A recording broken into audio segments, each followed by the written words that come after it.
السلام علیکم، میں ہوں آپ کا ہوسٹ نجم۔ سلطان صلاح الدین ایوبی سلطنت ایوبیہ کے بانی، سلطان مصر اور سلطان بلاد الشام۔ صلاح الدین ایوبی کا پورا نام سلطان صلاح الدین یوسف بن ایوب تھا۔ آپ ایوبی سلطنت کے بانی تھے اور نہ صرف تاریخ اسلام بلکہ تاریخ عالم میں مشہور ترین فاتحین اور حکمرانوں میں سے ایک ہیں۔ وہ سن 1138 عیسوی میں موجودہ عراق کے شہر تکریت میں نجم الدین ایوبی کے گھر پیدا ہوئے تھے۔ ان کی زیر قیادت ایوبی سلطنت نے مصر، شام، یمن، عراق، حجاز اور دیار باکر پر حکومت کی۔ سلطان صلاح الدین ایوبی رحمۃ اللہ علیہ کو بہادری، فیاضی، حسن سلوک، سخاوت اور بردباری کے باعث نہ صرف مسلمان بلکہ مسیحی بھی عزت کے نگاہ سے دیکھتے ہیں، جنہوں نے یورپ کی متحدہ افواج کو عبرتناک شکست دے کر بیت المقدس ان سے آزاد کروا لیا تھا۔ مصر فتح ہو جانے کے بعد سلطان صلاح الدین ایوبی کو مصر کا حاکم مقرر کر دیا گیا تھا اور 5 سال بعد انہوں نے یمن بھی فتح کر لیا۔ صلاح الدین ایوبی اپنے کارناموں اور شجاعت میں نور الدین زنگی پر بھی بازی لے گئے تھے۔ ان میں جہاد کا جذبہ کوٹ کوٹ کر بھرا ہوا تھا اور بیت المقدس کی فتح ان کی سب سے بڑی خواہش تھی۔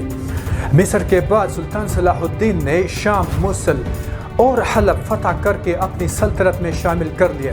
اس دوران صلیبی سردار رینالڈ کے ساتھ 4 سالہ صلح معاہدہ ہو چکا تھا، جس کے روح سے دونوں ایک دوسرے کی مدد کرنے کے پابند تھے، لیکن یہ معاہدہ محض کاغذی اور رسمی تھا۔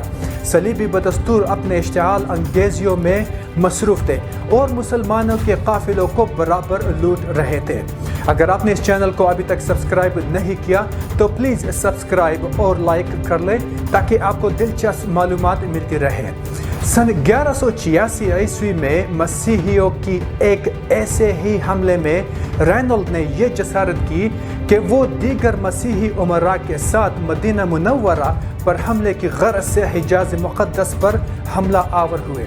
صلاح الدین ایوبی نے ان کی سرگرمیوں کی روک تھام کے لیے اقدامات کیے اور فوراً رینالڈ کا تعاقب کرتے ہوئے ہتھین میں اسے دبوچ لیا۔ سلطان نے دشمن کے لشکر پر ایک ایسا آتش گیر مادہ ڈلوایا جس سے زمین پر آگ بھڑک اٹھی۔ چنانچہ اس آتشی ماحول میں سن 1187 کو ہتھین کے مقام پر ایک تاریخ کی خوفناک ترین جنگ کا آغاز ہوا۔ اس جنگ کے نتیجے میں 30,000 مسیحی ہلاک ہوئے اور اتنے ہی قیدی بنا لیے گئے تھے۔ رینالڈ گرفتار ہوا اور سلطان نے اپنے ہاتھوں سے اس کا سر قلم کر دیا۔ دراصل رینالڈ حضرت محمد صلی اللہ علیہ وآلہ وسلم کی شان میں برملا طور پر گستاخی کیا کرتا تھا اور سلطان ایوبی نے اسے اپنے ہاتھوں سے مارنے کی قسم کھائی تھی۔ یہی وجہ ہے کہ اس کے اتحادی بادشاہ کے ساتھ وہی سلوک کیا جیسے ایک بادشاہ دوسرے بادشاہ کے ساتھ کرتا ہے، لیکن رینالڈ کے جرائم بہت سنگین تھے۔ اس جنگ کے بعد اسلامی افواج مسیحی علاقوں پر چھا گئی۔ ہتھین کی فتح کے بعد صلاح الدین نے بیت المقدس کی طرف رخ کیا۔ 1 ہفتے تک خون ریز جنگ کے بعد مسیحیوں نے ہتھیار ڈال دیے اور رہن کی درخواست کی۔ بیت المقدس پورے 88 سال بعد دوبارہ مسلمانوں کے قبضے میں آیا اور تمام فلسطین سے مسیحی حکومت کا خاتمہ ہو گیا۔ بیت المقدس کی فتح صلاح الدین ایوبی کا عظیم الشان کارنامہ تھا۔ اس نے مسجد اقصی میں داخل ہو کر نور الدین زنگی کا تیار کردہ ممبر اپنے ہاتھ سے مسجد میں رکھا۔ اس طرح نور الدین زنگی کی خواہش ان کے ہاتھوں پوری ہوئی۔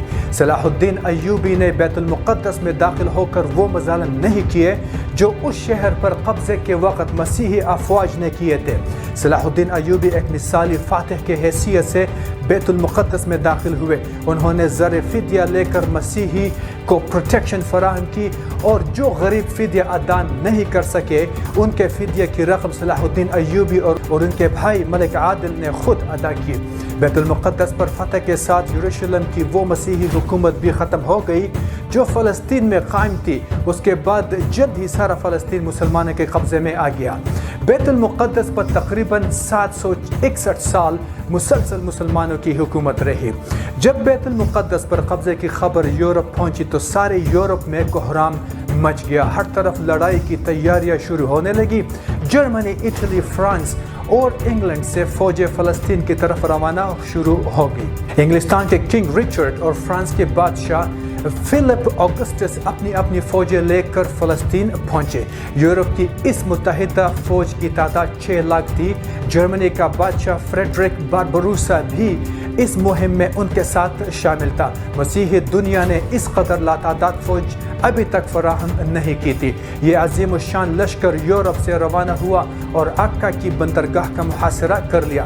اگرچہ سلطان صلاح الدین نے تنہا عکا کی حفاظت کے لیے تمام انتظامات مکمل کر لیے تھے، لیکن صلیبیوں کو یورپ سے مسلسل مدد پہنچ رہی تھی۔ ایک معرکے میں 10,000 مسیحی قتل ہوئے، مگر صلیبیوں نے محاصرہ جاری رکھا۔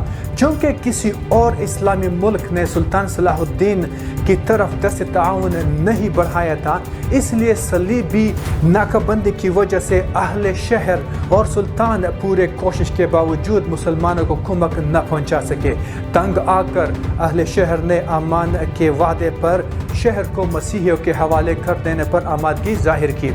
فریقین کے درمیان معاہدہ طے ہوا، جس کے مطابق مسلمانوں نے 2 لاکھ اشرفیہ بطور تاوانی جنگ ادا کرنے کا وعدہ کیا۔ صلیب اعظم اور 500 مسیحی قیدیوں کی واپسی کی شرائط طے کرتے ہوئے مسلمانوں نے ہتھیار ڈال دیے۔ مسلمانوں کو اجازت دے دی گئی کہ وہ تمام مال اسباب لے کر شہر سے نکل جائے، لیکن رچرڈ نے بے ایمانی کی اور محصورین کو قتل کر دیا۔ عاقے کے بعد صلیبیوں نے فلسطین کی بندرگاہ اسقلان کا رخ کیا۔ اسقلان پہنچنے تک مسیحیوں کا سلطان کے ساتھ 11-12 بار مقابلہ ہوا۔ سب سے اہم معرکہ ارسوف کا تھا۔ سلطان نے جواں مردی اور بہادری کی درخشندہ مثالیں قائم کی، لیکن چونکہ کسی بھی مسلمان حکومت بالخصوص خلیفہ بغداد کی طرف سے کوئی مدد نہ پہنچی، لہذا سلطان کو پسپائی اختیار کرنی پڑی۔ واپسی پر سلطان نے اسقلان شہر کو خود ہی تباہ کر دیا، اور جب صلیبی وہاں پہنچے تو انہیں اینٹوں اور ڈھیر کے سوا کچھ حاصل نہ ہوا۔ اس دوران سلطان نے بیت المقدس کی حفاظت کی تیاریاں مکمل کی، کیونکہ اب صلیبیوں کا نشانہ بیت المقدس تھا۔ سلطان نے اپنی مختصر سی فوج کے ساتھ ایک بہت بڑی لشکر کا بڑی جرت اور حوصلہ مندی سے مقابلہ کیا۔ جب مسیحیوں میں فتح کی امید باقی نہ رہی تو صلیبیوں نے صلح کی درخواست کی۔ فریقین میں معاہدہ صلح ہوا۔ اس طرح تیسری صلیبی جنگ کا خاتمہ ہوا۔ اس صلیبی جنگ میں سوائے عکا کے شہر کے مسیحیوں کو کچھ بھی حاصل نہ ہو سکا اور وہ ناکام واپس چلے گئے۔ رچرڈ شیر دل سلطان کی فیاضی اور بہادری سے بہت متاثر ہوا۔ جرمنی کا بادشاہ بھاگتے ہوئے دریا میں ڈوب کر مر گیا۔ اس معاہدے کی شرائط تھی کہ بیت المقدس بدستور مسلمانوں کے پاس رہے گا۔ تیسری صلیبی جنگ میں سلطان صلاح الدین نے ثابت کر دیا کہ وہ دنیا کا سب سے طاقتور ترین حکمران ہے۔ سلطان صلاح الدین بڑے بہادر اور فیاض تھے۔ لڑائیوں میں انہوں نے مسیحیوں کے ساتھ اتنا اچھا سلوک کیا کہ مسیحی آج بھی ان کی عزت کرتے ہیں۔ مسیحیوں سے صلح ہو جانے کے بعد صلاح الدین ایوبی نے مسیحیوں کو بیت المقدس کی زیارت کی اجازت دے دی۔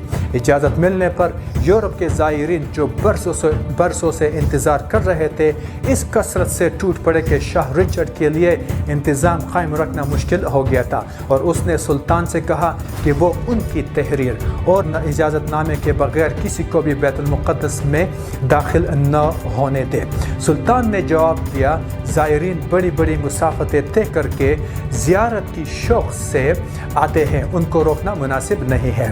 سلطان نے نہ صرف یہ کہ ان زائرین کو ہر قسم کی آزادی دی، بلکہ اپنی جانب سے لاکھوں زائرین کی مدارات، راحت، آسائش اور دعوت کا انتظام بھی کیا۔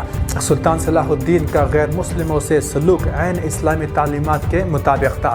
سلطان صلاح الدین کی زندگی بڑی سادہ تھی، ریشمی کپڑے نہیں استعمال کرتے تھے اور رہنے کے لیے محل کی بجائے ایک معمولی سا مکان ہوا کرتا تھا۔ سلطان ایک سچے اور پکے مسلمان تھے۔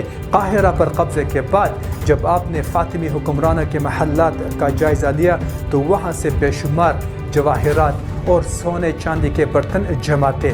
صلاح الدین ایوبی نے یہ ساری چیزیں اپنے قبضے میں لانے کی بجائے بیت المال میں داخل کرا دی۔ محلات کو عام استعمال میں لایا گیا اور محل میں عظیم الشان خانقاہ قائم کی گئی۔ فاطمیوں کے زمانے میں مدرسے قائم نہیں کیے گئے تھے۔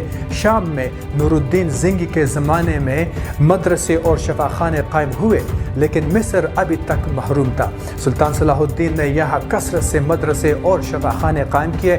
ان مدارس میں طلبہ کے قیام و طعام کا انتظام بھی سرکار کی طرف سے ہوتا تھا۔ قاہرہ میں صلاح الدین ایوبی کے قائم کردہ شفاخانے کے بارے میں ایک سیاح ابن جبیر لکھتا ہے کہ یہ شفاخانہ ایک محل کی طرح معلوم ہوتا ہے جس میں دواؤں کا بہت بڑا ذخیرہ ہے۔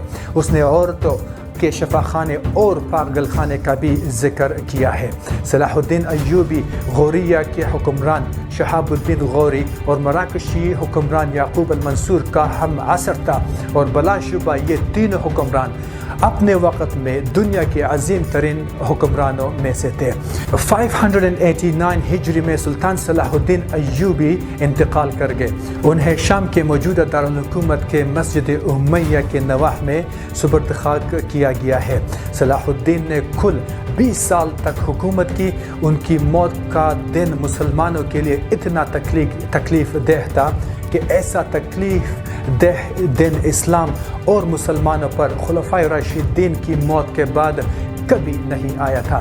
موجودہ دور کے ایک انگریز مورخ لینڈ پول نے بھی سلطان کی بڑی تعریفیں کی ہیں، اور انہوں نے لکھا ہے کہ ان کے ہم عصر بادشاہوں اور سلطان میں ایک عجیب فرق تھا۔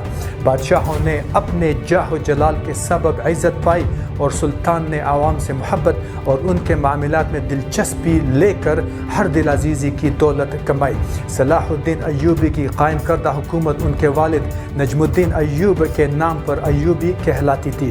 صلاح الدین ایوبی اگرچہ ایک دانش مند اور قابل حکمران تھے، لیکن وہ خود کو رواجی تصور سے آزاد نہ کر سکے۔ خلافت کے حقیقی تصور کو اب مسلمان اس حد تک بھلا چکا تھا کہ نور الدین زنگی اور صلاح الدین ایوبی جیسے حکمران بھی ملوکیت کے انداز میں سوچتے تھے۔ جانشینی کے معاملے میں صلاح الدین نے وہی غلطی کی جو سب سے پہلے ہارون الرشید نے کی تھی۔ انہوں نے زمانے کے غلط رواج کے تحت اپنی سلطنت 3 لڑکوں میں تقسیم کر دی۔ نتیجہ یہ ہوا کہ طاقتور سلطنت تقسیم ہو کر کمزور پڑ گئی۔ پھر بھی ایوبی خاندان نے ان چند لائق حکمرانوں جن میں صلاح الدین کا بھائی ملک عادل اور ان کا لڑکا ملک کامل قابل ذکر ہے، انہوں نے مصر، شام، حجاز اور یمن کو تقریباً 60 سال تک بڑی حد تک متحد رکھا۔ 648 ہجری میں ایوبی خاندان کی حکومت ختم ہو گئی اور ان کی جگہ ترک کی حکومت قائم ہوئی جو مملوک کہلاتی تھی۔ ابھی کے لیے اتنا ہی، انشاءاللہ پھر ملیں گے ایک نئے ٹاپک کے ساتھ، مگر جانے سے پہلے اس چینل کو ضرور سبسکرائب اور لائک کر لیں۔ اللہ حافظ۔